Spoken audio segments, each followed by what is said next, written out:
Hello to everyone, welcome to KCA Kukreja commerce academy. कैसे हैं आप सभी? होपफुली आप सभी अच्छे होंगे और जो अपनी प्रिपरेशन है उसको बहुत अच्छे से कर रहे होंगे। सो गाइज, यहाँ पे मैं आप लोगों के साथ में एक न्यू सीरीज स्टार्ट कर रही हूँ जिसके अंदर मैं आप लोगों के साथ में अकाउंटिंग के जो PYQs है 2021 से जो भी आप लोगों के आगे होंगे उनके पेपर को हम लोग यहाँ पे कवर करने वाले हैं। सो स्टार्ट करते हैं हमारे इस सेशन के पहले क्वेश्चन के साथ में।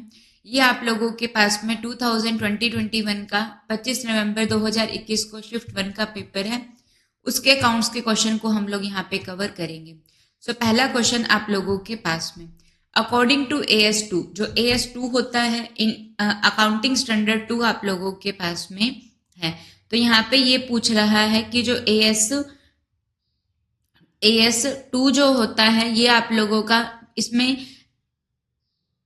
जो AS2 है बच्चा, ये आप लोगों के पास में किस चीज का होता है? इन्वेंट्री की वैल्यूएशन का हम लोगों के पास में रहता है। AS2 किसके ऊपर अप्लाई होता है? वैल्यूएशन ऑफ इन्वेंट्रीज की वैल्यूएशन के ऊपर क्या अप्लाई होता है? AS2 अप्लाई होता है। ठीक है, तो according to AS2 which one of the following cost should be included in valuing the inventories of a manufacturing company. तो जब क्या किया जाता है, इन्वेंट्री की वैल्यूएशन की जाती है, तो उसमें कौन सी कॉस्ट को हम लोग यहाँ पे लेकर चलते हैं? तो यहाँ पर आप लोग किसको लेकर चलते हो? तो इन्वेंट्री की वैल्यूएशन करनी है, तो उसके अंदर हम लोग जो बिजनेस का जो नॉर्मल खर्चा होता है, डायरेक्ट एक्सपेंसेस होते हैं, उसको हम लोग लेकर चलेंगे। डायरेक्ट एक्सपेंसेस मीन्स जो प्रोडक्शन से कंसर्न होते हैं। तो जो फ्राइट एंड इंश्योरेंस आप लोगों के पास में आ जाएगा, ये हो जाएगा। कैरीज आउटवर्ड, बच्चा ये याद रखिएगा, ये भी कंसेप्ट आप लोगों के लिए इंपॉर्टेंट है। कैरीज इनवर्ड अगर होता है, ठीक है, कैरीज इनवर्ड, जब सामान को अंदर मंगवाया, जब सामान को मंगवाया और उसके ऊपर आप लोगों का कैरेज लगा, तो जो कैरेज इनवर्ड होता है ये कहाँ पर चार्ज होता है? ये आप लोगों का ट्रेडिंग अकाउंट के अंदर आता है। जबकि जो कैरेज आउटवर्ड होता है, बाहर सामान बेच रहे हैं, तो वो आप लोगों का कहाँ पे जाता है? प्रॉफिट एंड लॉस अकाउंट के अंदर रहता है। ठीक है, तो कैरेज आउटवर्ड जो रहेगा ये आप लोगों का यहाँ पे नहीं होगा। ओके, तो इसमें क्या आता है आप लोग का? फ्राइट एंड इंश्योरेंस आता है, और जो डेप्रिसिएशन होता है फैक्ट्री के प्लांट का, फैक्ट्री के प्लांट का तो डायरेक्ट खर्चा हो जाएगा, तो वो मैन्युफैक्चरिंग कंपनी के वैल्यूएशन के अंदर काउंट होगा। ठीक है, अगर नॉर्मल डेप्रिसिएशन होता तो वो ना होता। जनरल एडमिनिस्ट्रेटिव ओवरहेड, ये तो अलग एक्सपेंडिचर हो जाएंगे, इनडायरेक्ट हो जाएंगे, सो इसका भी यूज इन्वेंट्री वैल्यूएशन में नहीं होता। तो ऑप्शन नंबर डी इसका आंसर हो जाएगा। क्लियर हो गया? Move to the next question. X and Y are partner sharing profit and loss in the ratio of 4:3. उन्होंने Z को मिलाया कितने शेयर के लिए? 1/5 शेयर के लिए। X and Y decide to share future profit in the ratio of 2:1. What is the sacrifice ratio of X, Y? अगर ये वाली लाइन हम लोगों को गिवन ना होती तो हम लोगों का जो सेक्रीफाइस रेशियो है वो ओल्ड रेशियो ही होता। अगर न्यू रेशियो गिवन नहीं होता तो ओल्ड रेशियो ही सेक्रीफाइस रेशियो होता है। बट यहाँ पर हमारा अलग केस है। यहाँ पे क्या किया गया है? जेड को मिलाया कितने हिस्से के लिए? 1/5 शेयर के लिए जेड को बुलाया है। तो जो हम लोगों के पास में रिमेनिंग शेयर रहेगा वो कितना रहेगा?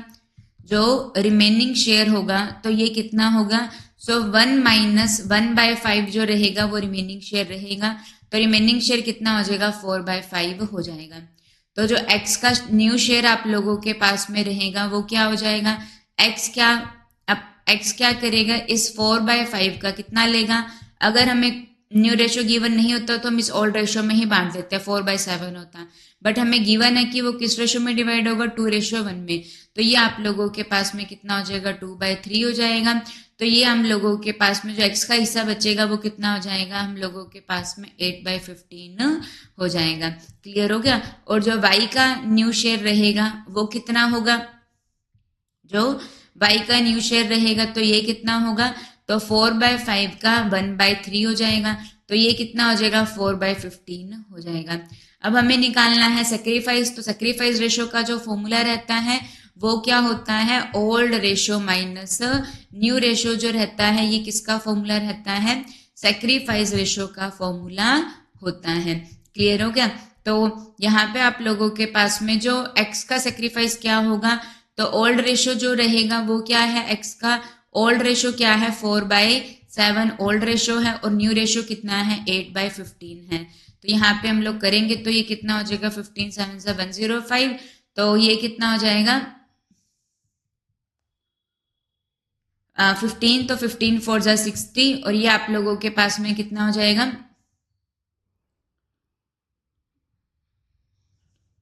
56, तो ये कितना हो जाएगा 4/105 हो जाएगा। यहाँ पे ये कितना रहेगा आप लोगों के पास में 3/7 माइनस में 4/15, तो ये कितना हो जाएगा 105 हो जाएगा। अगेन ये आप लोगों के पास में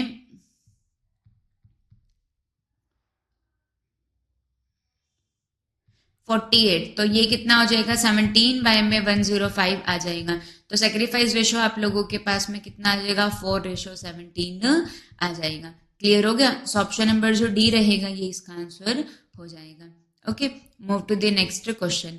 In case of purchasing company agree to act as the vendor for the collection of the book debt in the books of purchasing company, जब क्या होता है एक कंपनी दूसरे को खरीदती है, ठीक है, तो जो खरीद रही है वो परचेजिंग कंपनी, जो बिक रही है वो क्या हो जाएगी वेंडर कंपनी हो जाएगी। तो the amount of debtor should be credited to, तो देखिए क्या क्वेश्चन पूछा गया, in case the purchasing company, जो कंपनी क्या कर रही है खरीद रही है दूसरी कंपनी को, तो वो परचेजिंग कंपनी एग्री करते कि वो क्या बनेगी जो वेंडर कंपनी है उसके डेट को कलेक्ट करने के लिए एजेंट बनेगी, ठीक है। So in the books of purchasing company, तो जो डेटर होगा वो क्रेडिट किससे होगा, तो देखिए डेटर की जो अमाउंट आप लोगों को मिलेगी, तो डेटर की तो अमाउंट कैश मिल रहा है, तो आप लोगों के पास में क्या आ जाएगा कैश अकाउंट आ जाएगा, डेबिट हो जाएगा।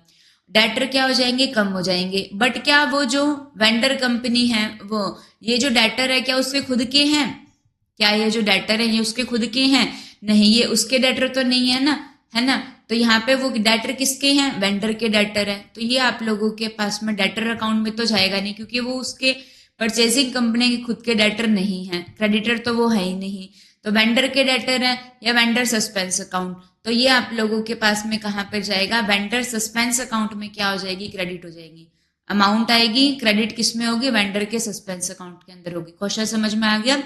एक कंपनी जब दूसरी कंपनी को खरीदती है तो एक कंपनी जो खरीद रही है वो परचेजिंग कंपनी है, जो बिक रही है वो वेंडर कंपनी है, तो जो परचेजिंग कंपनी होती है वो क्या करती है वो एजेंट के जैसे काम कर रही है दूसरी कंपनी के वेंडर को कलेक्ट करने में, तो ये आप लोगों के पास में किस में क्रेडिट होगी जो डेटर की अमाउंट होगी, तो ये आप लोगों के पास में वेंडर सस्पेंस अकाउंट में जाती है, ठीक है।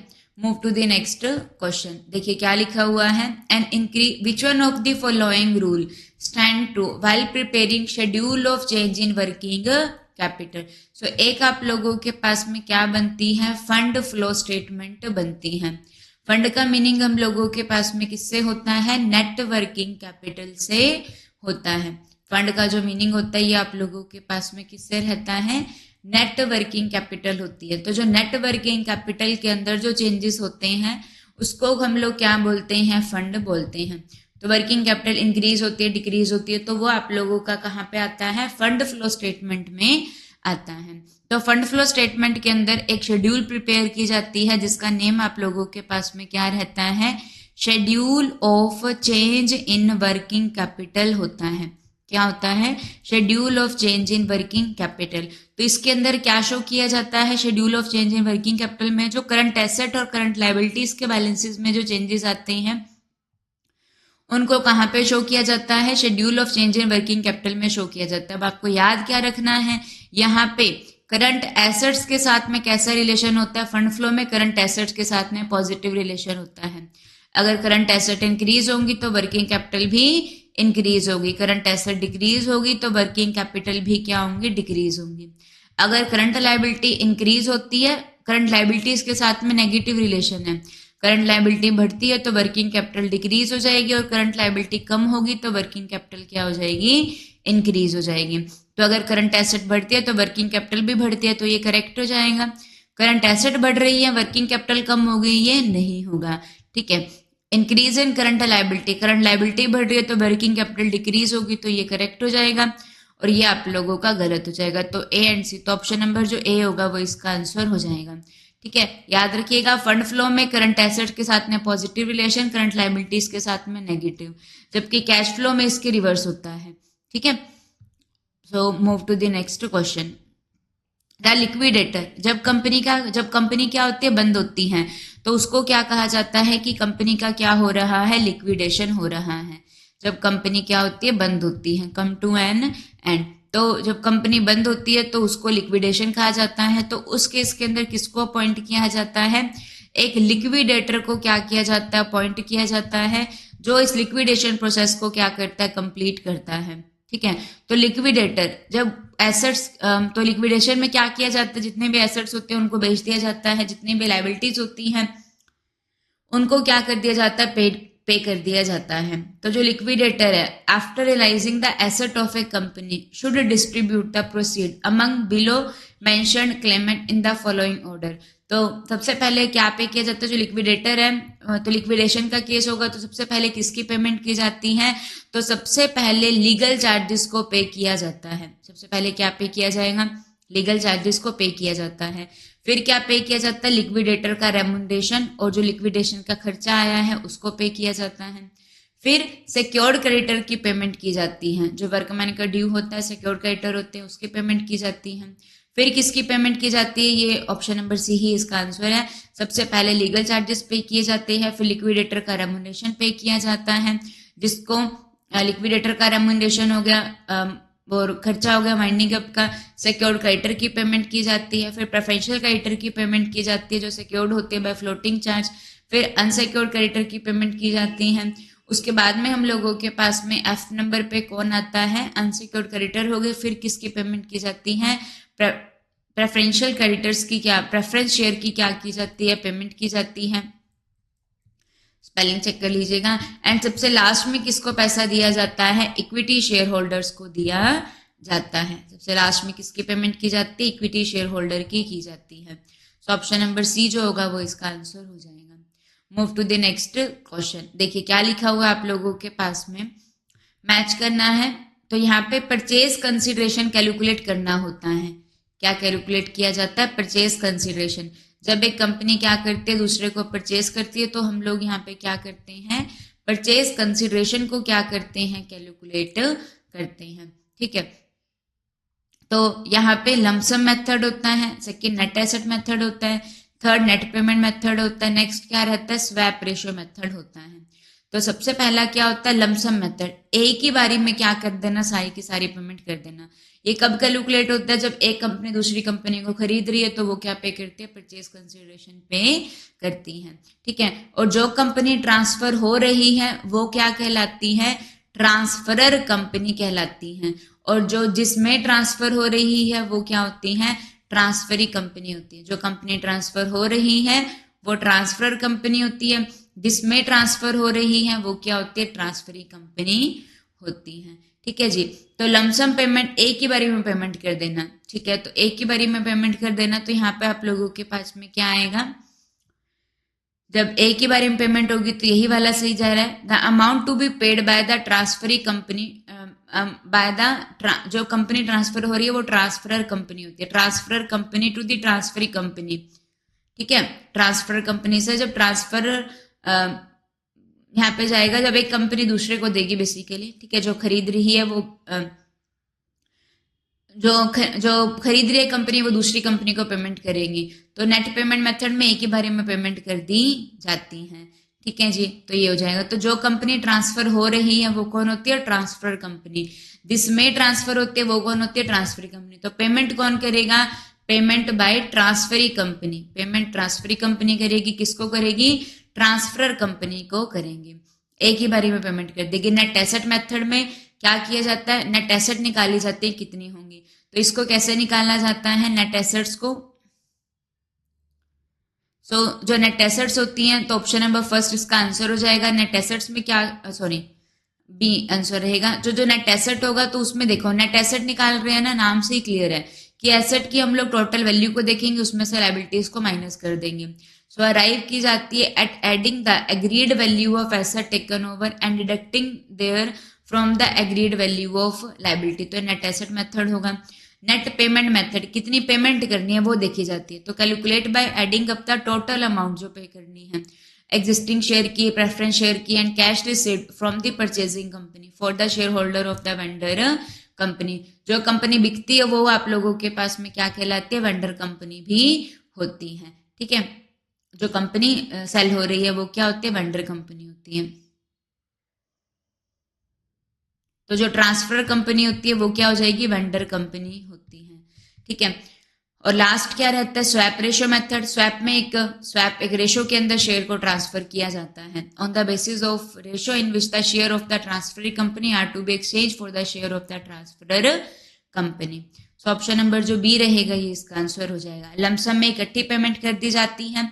नेट एसेट में एसेट की नेट वैल्यू को निकाला जाता है। नेट पेमेंट में नेट पेमेंट देखी जाती है कितनी की जाएंगी। स्वैप में एक रेशो के साथ में स्वैप कर दिया जाता है। Next question, when the value of investment in a subsidiary in the holding companies balance sheet is more than the book value of the net asset required.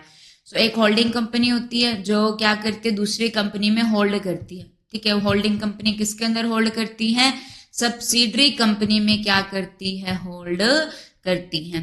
ठीक है जी, तो जहां पे इन्वेस्टमेंट की वैल्यू जो है वो क्या है, बुक वैल्यू से ज्यादा है। मतलब कि जो when the value of investment in the subsidiary in the holding company's balance sheet is more than the book value of net asset acquired, तो अगर वो वैल्यू ज्यादा है तो जो डिफरेंस होगा वो किसको शो करता है, तो अगर ज्यादा अमाउंट है तो वो आप लोगों के पास में किसको शो करती है, ज्यादा अमाउंट जो होती है वो गुडविल आप लोगों के पास में बनती है।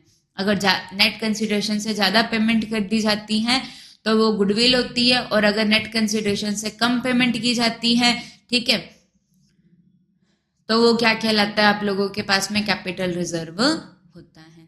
ठीक है, next question, the basic method of valuing the human asset. Human asset को वैल्यू करना है, उसका जो बेसिक मेथड रहता है वो क्या होता है। तो ह्यूमन जो होते हैं आप लोगों को पता है, ह्यूमन जो होते हैं ये क्या होते हैं, इनटेंजिबल सोर्स होते हैं, इनटेंजिबल होते हैं, इनटेंजिबल एसेट्स होती हैं जिनकी वैल्यू क्या होती है, डिक्रीज होती है। और जब इनटेंजिबल एसेट्स की वैल्यू डिक्रीज होती है तो वो क्या कहलाती है, अमोर्टाइजेशन होता है। तो यहाँ पे ऑप्शन नंबर जो बी रहेगा ये इसका आंसर हो जाएगा। ठीक है, ये आप लोगों के पास में इसकी आरसी है, इसको हम लोग अपनी नेक्स्ट वीडियो में कवर करेंगे। सो ये था अभी का हम लोगों का सेशन, होपफुली आपको क्लियर होगी होंगी चीजें। So thank you so much. अगर वीडियोस अच्छी लग रही हो तो हमारे चैनल को सब्सक्राइब कीजिएगा, वीडियोस को शेयर कीजिए। Thank you to everyone.